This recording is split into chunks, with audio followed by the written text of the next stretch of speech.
Hello friends, आप सभी का स्वागत है अल्फा इंस्टीट्यूट चैनल में। और आज हम लोग एक बहुत ही इंपॉर्टेंट टॉपिक पढ़ने वाले हैं, सहलग्नता, या जिसको हम लोग क्या कहते हैं, लिंकेज कहते हैं। ठीक है, तो हम लोगों ने पिछले क्लास में कुछ टॉपिक डिस्कस किए थे, उसके आगे आज हम लोग क्या डिस्कस करने वाले हैं, सहलग्नता। ठीक है, और आज हम लोग सहलग्नता के साथ साथ लिंग निर्धारण या सेक्स डिटर्मिनेशन कैसे होता है जंतुओं में, ये स्टडी करेंगे। ठीक है, तो आज हम लोग कुल 2 टॉपिक इंपॉर्टेंट है, सहलग्नता और लिंग निर्धारण। इसी में छोटा सा टॉपिक है जीनी विनिमय या क्रॉसिंग ओवर क्या होता है, उसको भी डिस्कस कर लेंगे।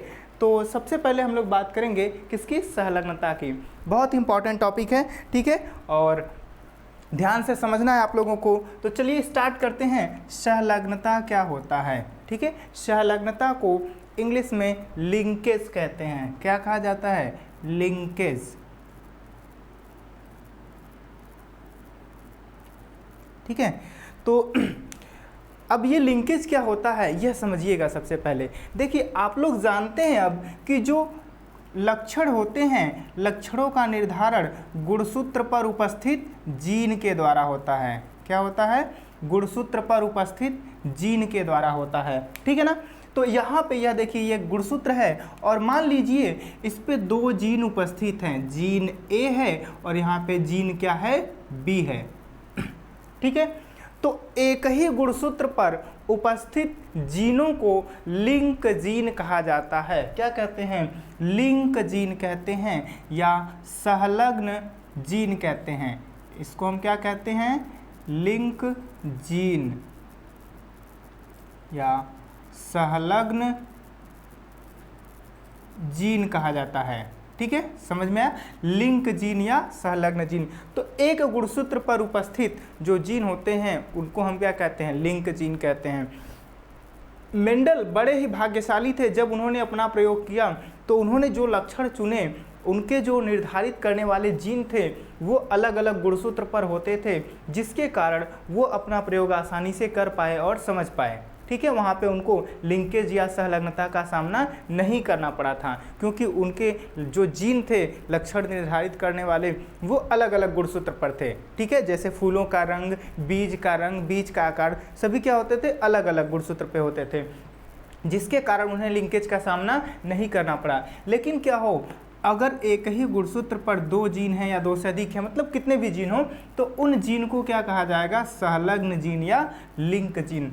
अब सहलग्नता क्या होता है या लिंकेज क्या होता है, जो संलग्न जीन होते हैं इनके वंशागति को ही सहलग्नता कहा जाता है या लिंकेज कहा जाता है। ठीक है, समझ में आया। तो जो संलग्न जीन हैं इनकी वंशागति को ही क्या कहते हैं, सहलग्नता कहते हैं या लिंकेज कहते हैं। ठीक है, inheritance of link gene is called linkage. English में भी सुन लीजिए एक बार, हो गया ना। तो सहलग्न जीन क्या होते हैं और सहलग्नता क्या होती है, समझ में आ गया। सबसे पहले जो सहलग्नता शब्द है इसका प्रयोग मॉर्गन ने किया था। किसने किया था, मॉर्गन ने। ठीक है, टीएच मॉर्गन या थॉमस हंट मॉर्गन, इनको आधुनिक आनुवंशिकता का पिता कहा जाता है। तो मॉर्गन ने सबसे पहले क्या किया, लिंकेज शब्द का प्रयोग किया था या सहलग्नता का प्रयोग किया था शब्द का। मॉर्गन ने अपना प्रयोग ड्रोसोफिला, कौन सी मक्खी पे, ड्रोसोफिला मक्खी पर किया। ठीक है, तो ड्रोसोफिला एक फल मक्खी होती है, इसको क्या कहते हैं, फल मक्खी। ड्रोसोफिला मिलेनोगैस्टर को क्या कहा जाता है, फल मक्खी या फ्रूट फ्लाई कहा जाता है। मॉर्गन ने अपना प्रयोग ड्रोसोफिला पर किया और उन्होंने पाया कि जो मेंडल के नियम थे, स्वतंत्र अपव्यूहन का नियम, उस प्रकार से क्या हो रहा है, जो वंशागति है वह नहीं हो रही है, वहाँ पे कुछ दूसरा अनुपात मिल रहा है या रेशियो मिल रहा है। तो मेंडल के नियम के अनुसार जो स्वतंत्र अपव्यूहन का नियम है, वहाँ पे दूसरी पीढ़ी में क्या अनुपात मिलता है, 9 संबंधे 3 संबंधे 3 संबंधे 1।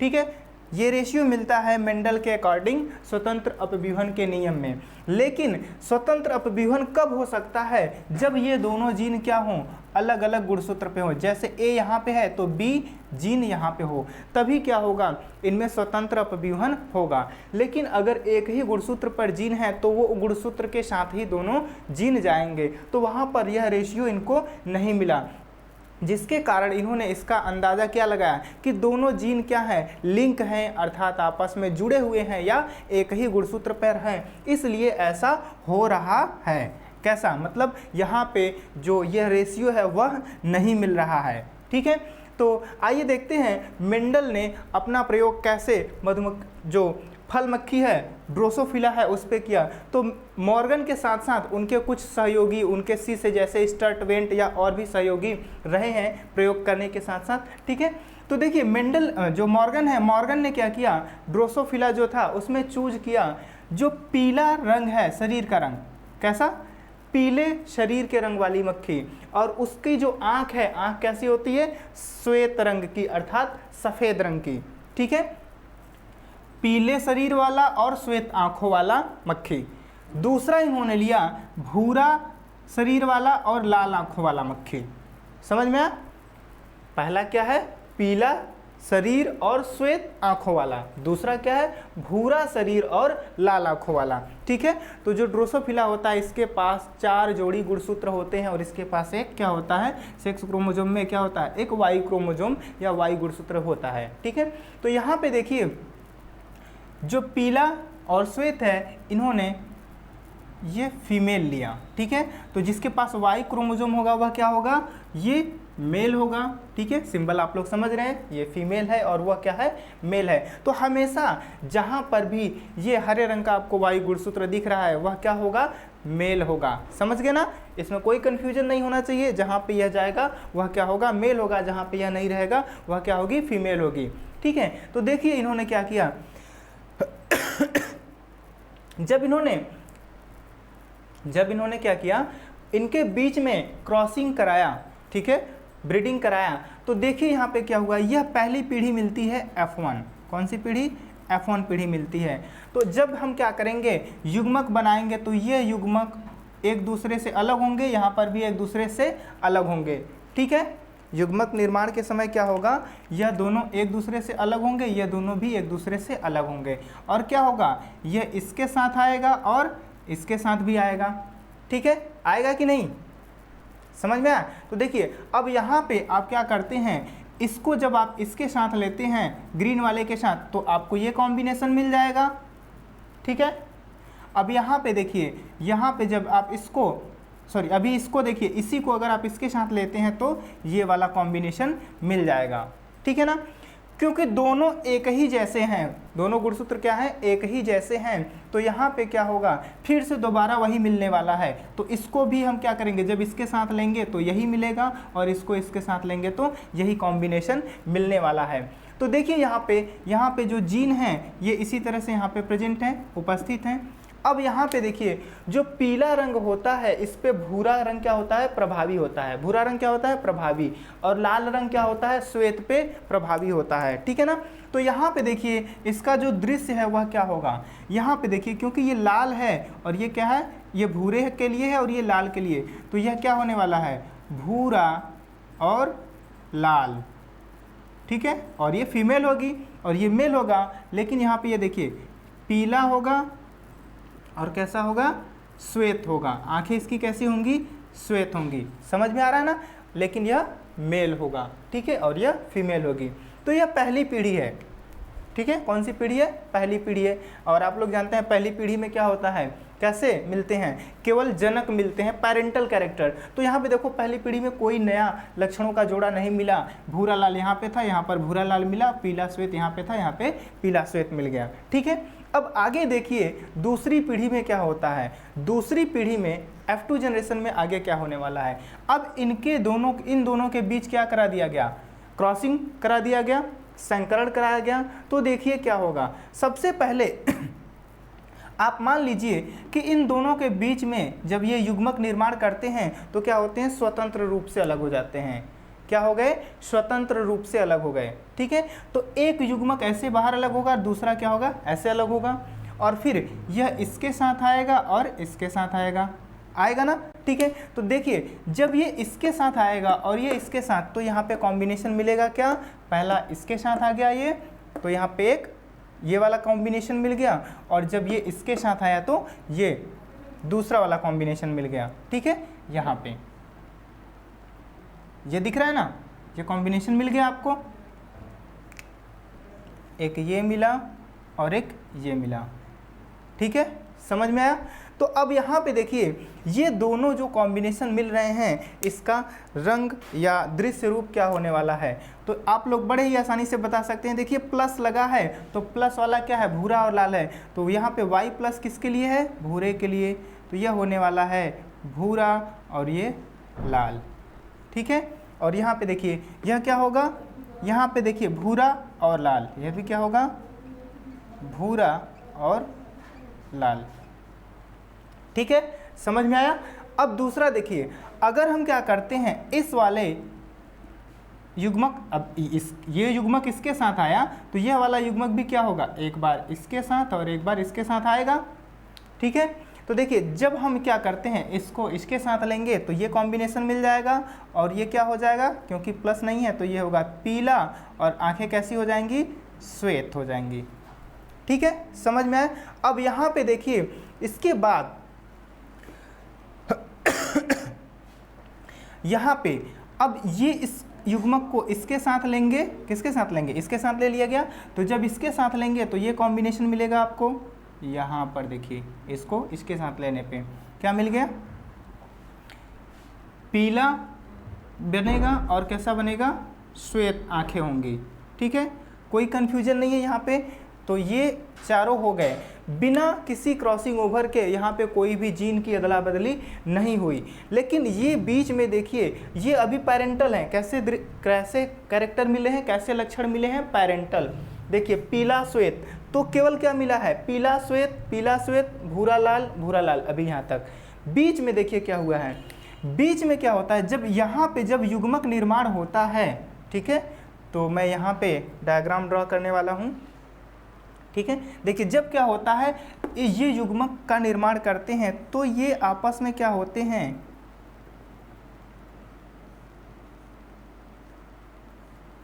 ऐसे एक गुणसूत्र है और क्या है, एक दूसरा है ऐसे नीला वाला, ऐसे दिखाया गया है। तो ये दोनों जब क्या होते हैं, एक दूसरे से अलग होते हैं, युग्मक निर्माण के लिए एक दूसरे से अलग होते हैं, तो क्या होता है कि एक गुणसूत्र का जो जीन है वह टूट करके दूसरे गुणसूत्र के साथ जुड़ जाता है। क्या होता है, एक गुणसूत्र का जीन दूसरे गुणसूत्र के साथ टूट करके जुड़ जाता है। यह समझ में आ रहा है, यहाँ पे देखिए बड़ा ही आसानी से आपको समझ में आ जाएगा। देखिए इसका जो खंड है यहाँ से टूट करके इसके साथ जुड़ गया और इसका खंड इसके साथ जुड़ गया। ठीक है, जुड़ गया, तो यहाँ पे जो जीन है वाई वो किस में चला आया, इसमें चला आया, नीले वाले में, और जो इस नीले वाले में वाई प्लस था ये किस में चला गया, लाल वाले में चला गया। तो ये हो जाता है, देखिए वाई प्लस यहाँ पे मिल जाएगा और यहाँ पे क्या होगा, डब्लू प्लस रहेगा, यहाँ पे केवल W मिलेगा, यहाँ पे क्या हो जाएगा, Y हो जाएगा। समझ में आया, ये Y ये W यहाँ पे, और यहाँ पे क्या है, Y प्लस है और यहाँ पे क्या है, W प्लस है। ठीक है, समझ में आया। तो इस तरह से ये दो युग्मक बनेंगे अलग अलग। अब इन दोनों युग्मकों को यहाँ पे देख ले रहे हैं ना, युग्मक दिखाई दे रहे हैं, एक युग्मक ये बना ऊपर, ठीक है, ऊपर ये युग्मक दिख रहा है ना, और एक युग्मक बना नीचे। ठीक है, तो अब इन दोनों युग्मकों को क्या करना है, इसके साथ लेना है। देखिए ये दोनों गुणसूत्र भिन्न भिन्न हैं, तो इनके बीच में क्या होता है, जीनों की अदला बदली नहीं होती है। और यह जो जीन की अदला बदली होती है, कोशिका विभाजन के जो अर्धसूत्री कोशिका विभाजन होता है उसमें प्रोफेज अवस्था के पैकिटीन अवस्था में होती है। किस अवस्था में, पैकिटीन अवस्था में होती है। तो यही प्रक्रिया गुणसूत्रों के बीच जीन की अदला बदली को कहा जाता है जीनी विनिमय या क्रॉसिंग ओवर कहते हैं। इसी को क्या कहते हैं, जीनी विनिमय कहते हैं या क्रॉसिंग ओवर, गुणसूत्रों के बीच जीन की अदला बदली को। तो अब यहाँ पे देखिए जब क्या बन गया, एक युग्मक ये बन जाता है, यहाँ पे बना है y प्लस और w वाला, ये देख रहे हैं एक युग्मक ये है और दूसरा युग्मक क्या है y और w, ये वाला युग्मक y प्लस और w, एक ये बना है और एक ये दो तरह के युग्मक बनते हैं। तो अब इन युग्मकों को क्या करना है, इसके साथ क्या करना है, क्रॉसिंग कराना है। ठीक है, ये युग्मक कैसे बन रहे हैं समझ में आ रहा है ना। तो देखिए अब क्या करेंगे, जब दो युग्मक बने इस प्रकार के, ये इसके साथ चला गया, ये इसके साथ चला गया, तो ये युग्मक क्या करेंगे, एक बार इसके साथ लेंगे और एक बार इसके साथ लेंगे। ठीक है, तो यहाँ पे देखिए पहले ऊपर वाला देख लीजिए, पहले ऊपर वाला जो युग्मक है उसको देख लीजिए, फिर एक एक करके देखिए y प्लस और w वाला युग्मक जो है y प्लस और w, तो y प्लस और w को क्या करेंगे, एक बार इसके साथ लेना है और एक बार इसके साथ। तो y प्लस और w को जब इसके साथ लेंगे तो आपको ये कॉम्बिनेशन मिल जाएगा। ठीक है, समझ में आया। और y प्लस और w को क्या करेंगे, जब एक बार इसके साथ ग्रीन वाले के साथ लेंगे तो ये कॉम्बिनेशन मिलेगा। ये दो कॉम्बिनेशन मिलेगा किसके साथ, पहले वाले के साथ। ठीक है, कोई कन्फ्यूजन नहीं होना चाहिए। अब इसका आप यहाँ पे दृश्य रूप भी देख सकते हैं। देखिए ये मेल होगा और ये फीमेल होगी, तो यहाँ पे y प्लस है, इसका मतलब ये होने वाला है भूरा। क्या होगा, भूरा। w है केवल, इसलिए ये क्या होगा, श्वेत होगा। अब यहाँ पे यह क्या होगा, देखिए y प्लस है तो यह कैसा होगा, भूरा और श्वेत। समझ में आया, ये ऐसे दृश्य रूप होगा। दूसरा वाला जो युग्मक बनेगा क्रॉसिंग ओवर के बाद y और w प्लस, ये वाला y और w प्लस, तो y और w प्लस को जब क्या करेंगे, इसके साथ लेंगे। ठीक है, इसके साथ, तो ये कॉम्बिनेशन मिलेगा, मिल जाएगा कि नहीं। और जब इसके साथ लेंगे तो आपको ये कॉम्बिनेशन मिल जाएगा। इसका दृश्य रूप आप लोग बता सकते हैं। यह देखिए क्या होगा, क्योंकि y है तो y पीला हो जाएगा और w है, इसका मतलब ये लाल हो जाएगा। ठीक है, यहाँ पर भी क्या होगा, पीला और लाल हो जाएगा। ठीक है, समझ में आ रहा है। तो यहाँ पर देखिए यह जो चार कैरेक्टर मिले हैं यह नए लक्षण हैं। क्या है, नए लक्षणों का जोड़ा है। पहले देखिए कोई भी भूरा और श्वेत नहीं था, कोई भी पीला और लाल नहीं था, यहाँ पर F1 में भी और पेरेंट्स में भी। तो ये नए लक्षणों का कॉम्बिनेशन मिलता है। इन्हीं को क्या कहते हैं, प्रतिसमृद्ध कहते हैं या रिकॉम्बिनेंट कहते हैं। तो जो नए लक्षणों का जोड़ा होता है उसे क्या कहा जाता है, रिकॉम्बिनेंट कहा जाता है। ठीक है, क्या कहते हैं, रिकॉम्बिनेंट कहते हैं। तो मॉर्गन ने देखा कि यहाँ पे ये जो परसेंटेज मिल रहा है रिकॉम्बिनेंट का, यह बहुत ही कम मिल रहा है। कितना मिल रहा है, 1.3%। कितना, केवल 1.3% मिल रहा है। ठीक है, समझ में आ रहा है, कितना मिला, 1.3%। और यहाँ पे देखिए जो इनका पेरेंटल कॉम्बिनेशन है, ये और ये जो पैतृक लक्षण है, दोनों को मिला करके मिलता है 98.7%। कितना मिलता है, 98.7%। और नए लक्षणों का जोड़ा कितना मिलता है, 1.3%। जबकि अगर यहाँ पे स्वतंत्र अपविभन होता तो यहाँ पे रेशियो क्या मिलना चाहिए था, 9:3:3:1 मिलना चाहिए था। लेकिन ये रेशियो, ये अनुपात नहीं मिलता है। क्या मिलता है, जो पेरेंटल होता है 98.7% और जो नए लक्षणों का जोड़ा मिलता है वो 1.7%। यहाँ पे इन्होंने देखा कि नए लक्षणों का जोड़ा बहुत कम मिलता है, इसका अनुपात बहुत कम होता है, ये बहुत कम बन रहा है। तो इसका अनुपात ये है। इसका कारण उन्होंने बताया कि जो जीन क्या है, एक ही गुणसूत्र पर स्थित है, लिंक है, इसलिए नए लक्षणों का जोड़ा बहुत कम बनता है। लेकिन अब यहाँ पे प्रश्न ये हो जाता है कि नए लक्षण आखिर बनते कैसे हैं जब ये दोनों एक ही गुणसूत्र पे हैं। तो उसका कारण उन्होंने क्या बताया, जीनी विनिमय अर्थात क्रॉसिंग ओवर होता है। कब, गुणसूत्र का जो पेयरिंग होता है पैकिटीन अवस्था में। ठीक है, तो वहाँ पे क्या होते हैं, जीन की अदला बदली हो जाती है। और जब जीन की अदला बदली हो जाती है तो नए लक्षणों का जोड़ा बन जाता है। इसी कारण से ये क्या आता है, नए लक्षणों का जोड़ा आता है। तो यहाँ पे देखिए ये था लिंकेज। समझ में आ गया क्यों नए लक्षणों का जोड़ा मिलता है या कम क्यों मिलता है नए लक्षणों का जोड़ा। ठीक है, बाकी पेरेंटल क्यों अधिक मिलते हैं। तो मॉर्गन ने और इनके जो शिष्य थे स्टर्ट वेंट ने क्या किया, और भी बहुत सारे प्रयोग किए, और भी लक्षणों पे इन्होंने प्रयोग किया, और इन्होंने बताया कि जो लिंकेज होता है यह अनेक जीनों में, ठीक है, भिन्न भिन्न जीनों में कम और अधिक हो सकता है। क्या हो सकता है? कम और अधिक। तो दो, अगर कोई विभिन्न जीन है, दूसरा जीन है, तो वहाँ पे हो सकता है उसके साथ लिंकेज या सहलग्नता अधिक हो, या क्या हो सकता है, कम हो। ठीक है, तो स्टर्ट वेंट ने क्या किया कि जो रिकॉम्बिनेंट मिल रहा है, इसको क्या किया, एक मैप बना लिया। इसके लिए क्या किया उन्होंने, मैप बना लिया, और उन्होंने एक मैप यूनिट तैयार किया। ठीक है, जो रिकॉम्बिनेशन फ्रीक्वेंसी मिल रही है उसी को इकाई मान करके जीन के बीच की दूरी बताई। क्या बताया? जीनों के बीच की दूरी। तो इन्होंने क्या किया, जो रिकॉम्बिनेंट मिल रहे हैं, रिकॉम्बिनेंट अर्थात नए लक्षणों का जोड़ा, कितना मिला था? 1.3%। ठीक है, इसका मतलब इन्होंने बताया कि जो जीन है वह कितना दूर है?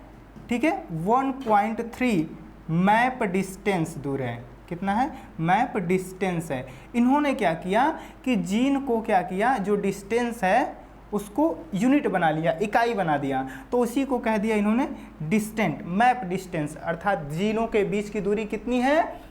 1.3 मैप डिस्टेंस। या मॉर्गन ने क्या किया, इसके लिए फिर अपना नाम यहाँ पे यूज कर लिया, सेंटी मॉर्गन रख दिया।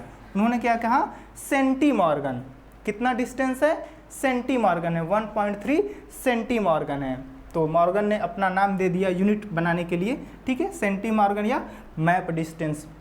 यहाँ पे इंपॉर्टेंट है, देखिए, जो रिकॉम्बिनेशन होता है या जो सहलग्नता होती है, क्या होती है? सहलग्नता। अगर लिंकेज की बात करते हैं, सहलग्नता अर्थात लिंकेज क्या होता है? रिकॉम्बिनेंट के, किसके? रिकॉम्बिनेंट के व्युत्क्रमानुपाती होता है। जितना अधिक लिंकेज होगा उतना ही क्या होगा? कम रिकॉम्बिनेंट मिलेगा, अर्थात जीन जितना ही नज़दीक होंगे। ठीक है, जैसे यहाँ पे देखिए, मैं समझाने के लिए एक डायग्राम बना रहा हूँ। तो यहाँ पे जीन ए है और यहाँ पे जीन बी है, दोनों जीन देखो एकदम पास पास में है, तो यहाँ पे क्रॉसिंग ओवर होने का चांस कम रहेगा, जो है कि रिकॉम्बिनेंट मिलेंगे बहुत कम मात्रा में। ठीक है, और लेकिन अगर क्या हो, अगर यहाँ पे देखिए एक जीन यहाँ पे ए है और एक जीन यहाँ पे बी है, दोनों के जीन के बीच में दूरी बहुत अधिक है, तो रिकॉम्बिनेंट क्या होगा? अधिक मिलेगा। ठीक है, तो लिंकेज जितना अधिक होगा, लिंकेज अधिक होने का मतलब जीन जितना पास में होंगे, रिकॉम्बिनेंट उतना कम मिलेगा, नए लक्षणों का जोड़ा कम मिलेगा। और लिंकेज जितना कम होगा मतलब जीन जितना दूर रहेंगे, रिकॉम्बिनेंट क्या होगा? उतना अधिक मिलेगा। तो लिंकेज क्या होता है? रिकॉम्बिनेंट के व्युत्क्रमानुपाती होता है। ठीक है, तो इस प्रकार से हम लिख सकते हैं। देखिए, दो और इम्पॉर्टेंट पॉइंट, अगर क्या हो रहा है, रिकॉम्बिनेंट कितना मिल रहा है, जब लिंकेज क्या होगा? 100% होगा। लिंकेज क्या होगा? 100% होगा, जीन कभी भी अलग नहीं होगा, तो उस समय क्या होगा? रिकॉम्बिनेंट 0 हो जाएगा। रिकॉम्बिनेंट क्या होगा? 0 हो जाएगा। ठीक है, जब लिंकेज क्या होगा? 100% रहेगा, तो रिकॉम्बिनेंट क्या होगा? 0 हो जाएगा। ठीक है, और जब रिकॉम्बिनेंट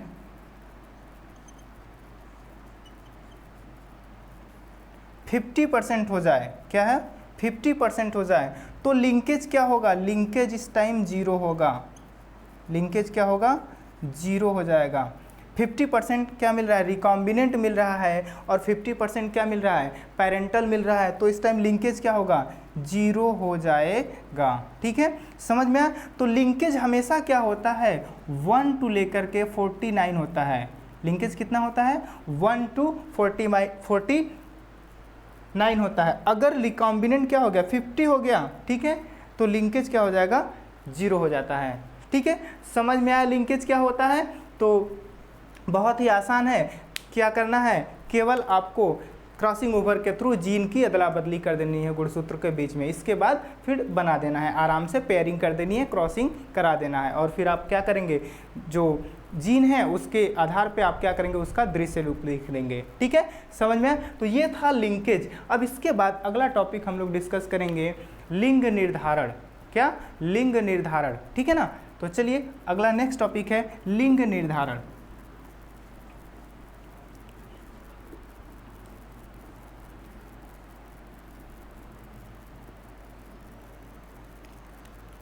ठीक है, देखिए तो यह कैसे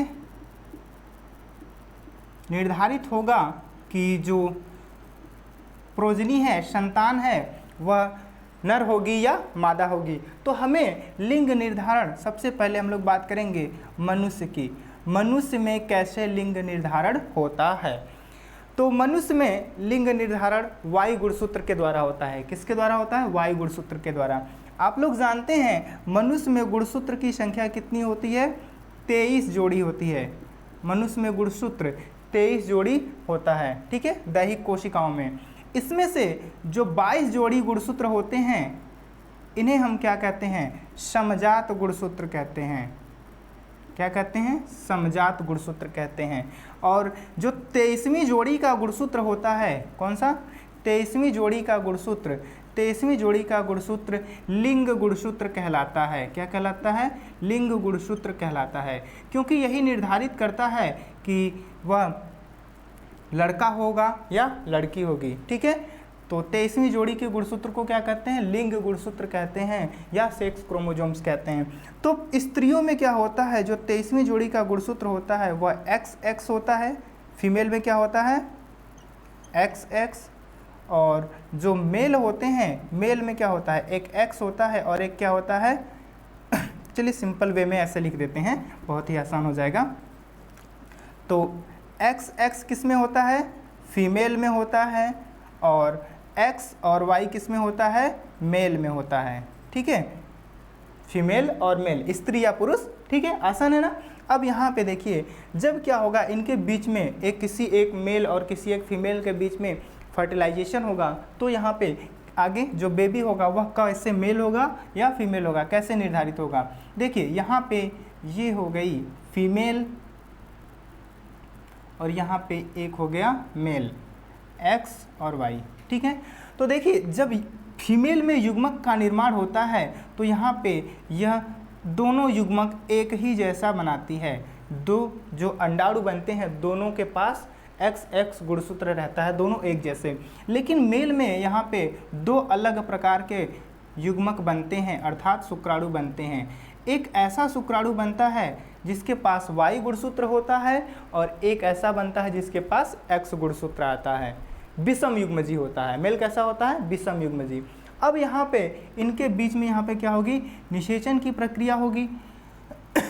ठीक है, तो बड़ा ही आसान है, ऐसे आप बना सकते हैं। अब यहाँ पे देखिए क्या मिलने वाला है। अब यहाँ पे जो जाइगोट बनेगा, यहाँ पे कॉम्बिनेशन होगा इसके पास X और X का, X और Y, X और X का, यहाँ पे X और Y।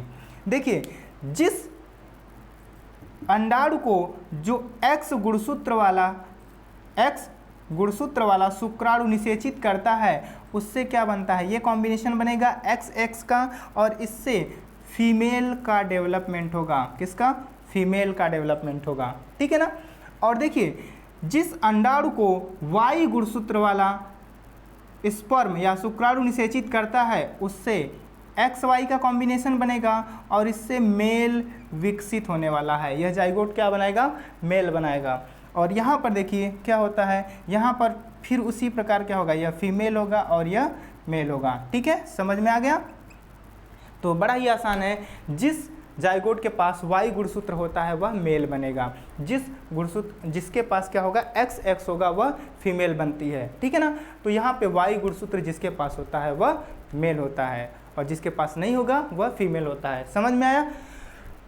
तो यहाँ पे आप अगर अनुपात देखें तो मेल और फीमेल का जो अनुपात है वह समान होता है। तो हमेशा क्या होता है, लड़का या लड़की होने की संभावना 50-50 होती है। क्या होती है, 50-50%, या संभावना क्या होती है, समान होती है। यह नहीं है कि लड़का अधिक होने की संभावना है या लड़की अधिक होने की, दोनों की संभावना क्या होती है, समान होती है। ठीक है, तो आप लोग किसी साधु महात्मा के चक्कर में नहीं पड़ेंगे। ठीक है, कुछ विवाहित जोड़े ऐसे होते हैं जिनके लड़कियां होती हैं, लड़के नहीं होते हैं, तो वो लोग क्या करते हैं कि पूजा कराने चले जाते हैं कि लड़का हो, ठीक है, पंडित जी है, भगवान हमारे घर पे क्या हो, लड़का पैदा हो। तो वहाँ पे भगवान कुछ नहीं करेंगे, वहाँ पे ये वायु गुणसूत्र काम करता है, ठीक है। तो यहाँ पे आप लोगों को ऐसे भ्रम में नहीं पड़ना है कि पूजा कराने से लड़का होगा या पूजा कराने से लड़की होगी, ठीक है। तो ऐसे भ्रम में नहीं पड़ना है। आप लोग साइंस के स्टूडेंट हैं तो साइंस पे बिलीव कीजिए यहाँ पे, ठीक है ना। और जो पंडित जी पूजा करते हैं ना, आप जाके देखेंगे तो शायद हो सकता है उनके घर पे कोई लड़का ना हो, केवल लड़कियां हो, या हो सकता है कि सभी लड़के हों, कोई भी लड़की ना हो। अगर वही पूजा करा रहे हैं, उनके पास इतना ज्ञान है, इतनी श्रद्धा है, तो वो क्या करते हैं, उनके पास खुद क्या होता है, एक लड़का और एक लड़की होते हैं, ऐसे होते हैं, ठीक है।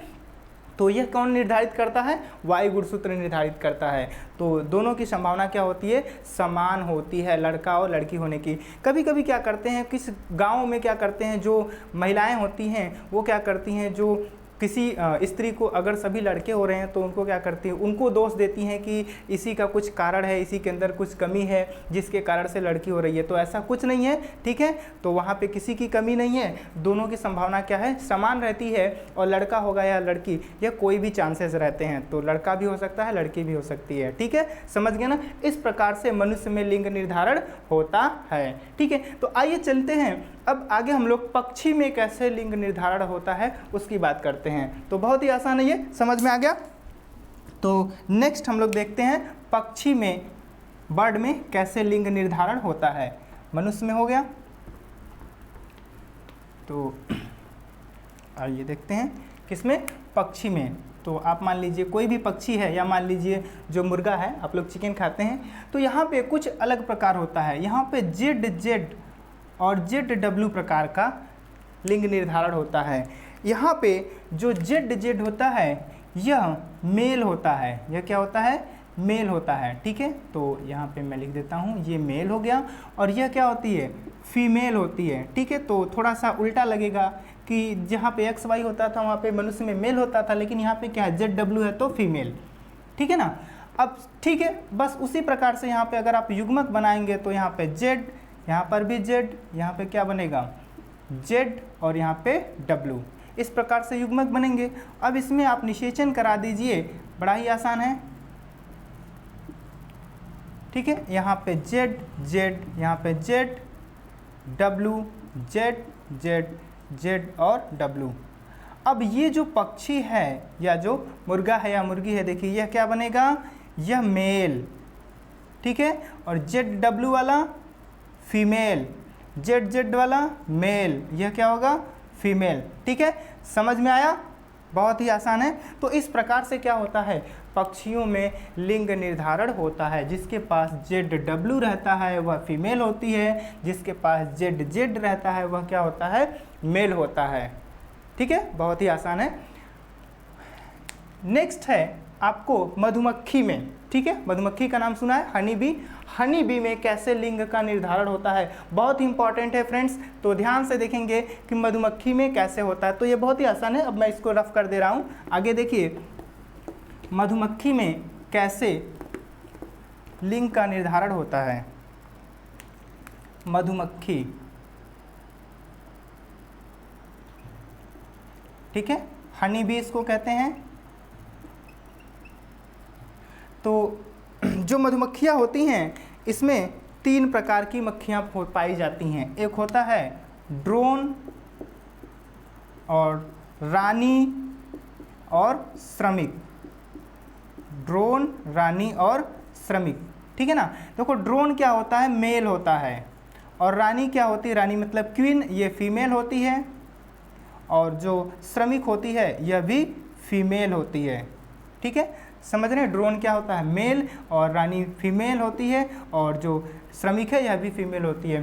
तो जो मधुमक्खी होती है इसके पास 32 कितने 32 गुणसूत्र होते हैं, क्रोमोसोम। तो फीमेल रानी के पास कितने 32, श्रमिक के पास भी 32, ठीक है। लेकिन जो ड्रोन होता है यह अगुणित होता है, इसके पास 16 क्रोमोसोम ही होता है। ड्रोन कैसा होता है, अगुणित होता है। और रानी और श्रमिक क्या होती हैं, द्विगुणित होती हैं, इनके पास 32 गुणसूत्र, 32, और इसके पास 16 होता है। आइए देखते हैं इनमें कैसे लिंग का निर्धारण होता है। तो देखो जो ड्रोन और रानी होती हैं ये दोनों क्या करती हैं, प्रजनन करते हैं, श्रमिक प्रजनन नहीं करती, श्रमिक प्रजनन नहीं करती है, ठीक है ना। तो यहाँ पे चलिए ये हो गया रानी, क्योंकि रानी निषेचन करने वाली है तो इसके पास क्या होगा, ये एग लेइंग करेगी और जो ड्रोन होगा यह क्या करेगा, स्पर्म फॉर्म करेगा। ठीक है ना। तो चलिए रानी के पास क्या होगा, 32 क्रोमोसोम्स हैं और ड्रोन के पास क्या है, 16 है। ठीक है ना। जब क्या होता है, रानी में अंडाणु जनन होता है तो अर्धसूत्री विभाजन होगा और क्या होगा, 16 गुणसूत्र यहाँ पर और 16 गुणसूत्र यहाँ पर। ठीक है, आधा आधा हो जाएगा क्योंकि अर्धसूत्री विभाजन हुआ, ये अंडाणु बन गया। तो यहाँ पे कैसे अर्धसूत्री विभाजन होता है, अर्धसूत्री विभाजन होगा। ठीक है। लेकिन जो ड्रोन होता है इसमें जब युग्मक का निर्माण होता है तो क्योंकि यह अगुणित है तो यह विशेष प्रकार से सूत्री विभाजन ही होता है। कैसा, सूत्री विभाजन होता है, जिससे जो स्पर्म बनता है, इसमें गुणसूत्र की संख्या कितनी होती है, 16। यह क्या बना दिया, स्पर्म बना दिया। ये दोनों का क्या बने हैं, अंडाणु बने हैं। ठीक है, एग सेल। अब यहाँ पे देखिए क्या होता है, स्पर्म क्या करता है, अंडाणु को निषेचित करेगा तो इससे बन जाएगा जाइगोट, और जो जाइगोट बनेगा यह इसके पास 32 गुणसूत्र हो जाएगा। ठीक है। तो इस तरह से यहाँ पे देखिए जो जाइगोट बना है इसमें 32 गुणसूत्र हैं, तो इससे क्या होता है, फीमेल का डेवलपमेंट होता है, रानी का और श्रमिक का। यह क्या बनने वाली है, फीमेल होगी। जो निषेचित अंडे हैं, कैसा है, ये निषेचित एग हो गया, तो निषेचित एग से क्या बनता है, फीमेल बनती है। ठीक है। अब इसमें फीमेल देखिए दो प्रकार की हैं, एक रानी और एक श्रमिक। तो दोनों हैं फीमेल ही, लेकिन अब बता देता हूँ कि रानी और श्रमिक कैसे बनती हैं। तो जब क्या किया जाता है, जब इससे अंडे से लार्वा निकलता है तो अगर लार्वे को रॉयल जेली, क्या खिलाया जाता है, रॉयल जेली, रॉयल जेली, शाही भोजन खिलाया जाता है, तो इससे रानी या क्वीन का निर्माण होगा। क्या बनने वाली है, रानी बन जाएगी अगर इसको रॉयल जेली दिया जाएगा। और इसको क्या दिया जाएगा, बी ब्रेड, बी ब्रेड। तो मधुमक्खी के पास दो प्रकार का खाना होता है, एक बी ब्रेड और एक रॉयल जेली। अगर लार्वा को रॉयल जेली खिलाया जाएगा तो वह रानी बन जाएगी, और अगर क्या किया जाएगा, बी ब्रेड खिलाया जाएगा तो यह श्रमिक बन जाती है। ठीक है, समझ में आ गया। अब यहाँ पे देखिए एक क्या है, जो अनिषेचित अंडाणु है, इससे क्या होता है, जो लार्वा बनता है वह क्या बनाता है, ड्रोन बना देता है। क्या बनाता है, ड्रोन या मेल बना देता है। ठीक है, समझ में।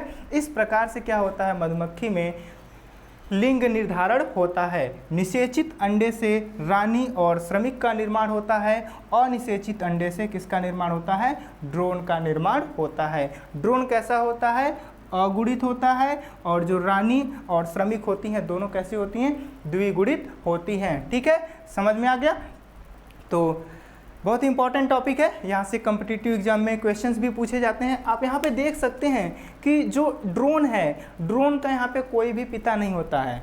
ठीक है, देख रहे हैं ना, ये रानी ने अंडे दिए जो निषेचित नहीं हुआ, क्योंकि ये अनिषेचित अंडे से यह विकसित होता है, तो जो ड्रोन होता है इसका पिता नहीं होता है। लेकिन आप देख रहे हैं कि रानी किससे बनी है, यहाँ पे निषेचित अंडे से बनी है, तो इसका नाना होता है लेकिन इसका पिता नहीं होता है। तो ड्रोन के पास पिता नहीं होते।